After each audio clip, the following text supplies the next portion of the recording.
Lettre ouverte au professeur Alain Fouguet Téton, prisonnier politique au Cameroun. Cher Alain, à Genève, il y a de cela quelques jours, lors d'une manifestation devant le palais de justice pour une histoire sur le climat, j'ai été interpellé par des amis à toi, des gens qui t'ont connu dans l'Est de la France, lorsque tu vivais encore par ici. Ils disaient énormément de choses à ton sujet.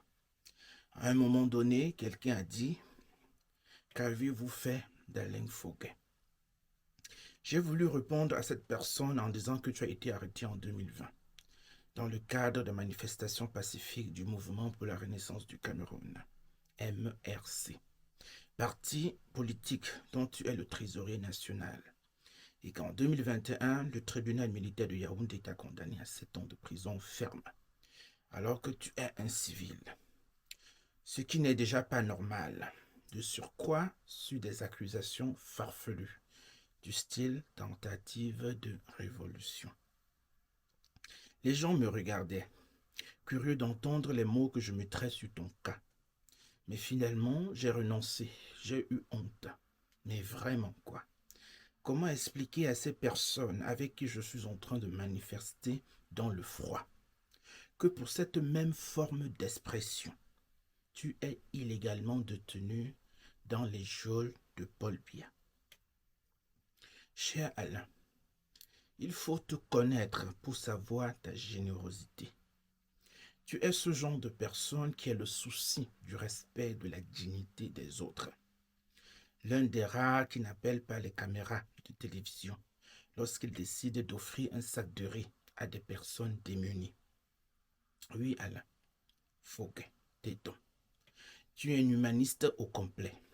Celui-là même qui, entre 2002 et 2004, bardé de diplômes et de propositions professionnelles alléchantes et satisfaisantes en tout point, décide à la surprise générale de tout quitter.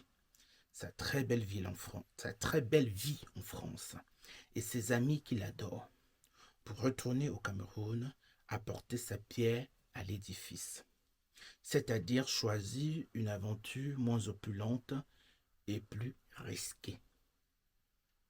Une fois au Cameroun, la facilité dans ta situation aurait été de chanter et de danser à la gloire du dictateur Paul Biya, comme il est d'usage, afin qu'il puisse te corrompre.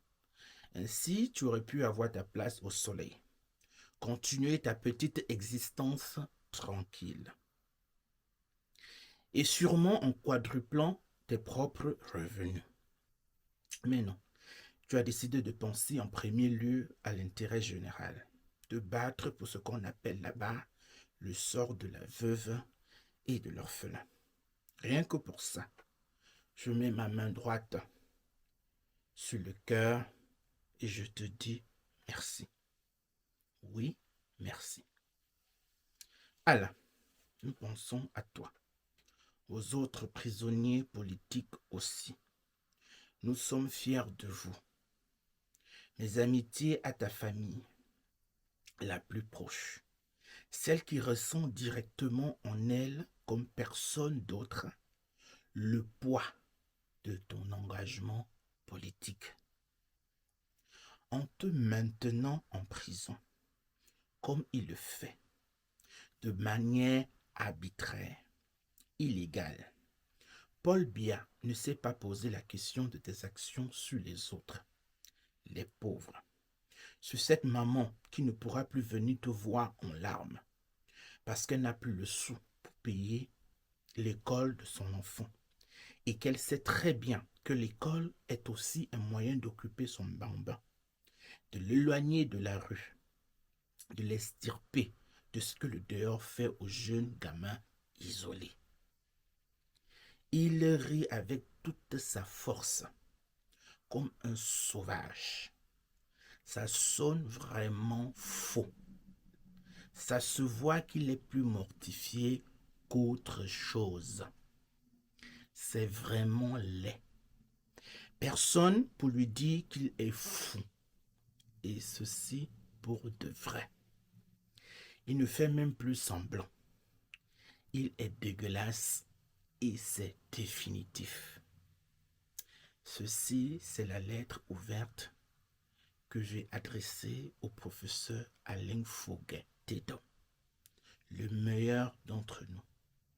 Un militant des droits humains séquestré puis pris en otage par le dictateur camerounais Paul Biya.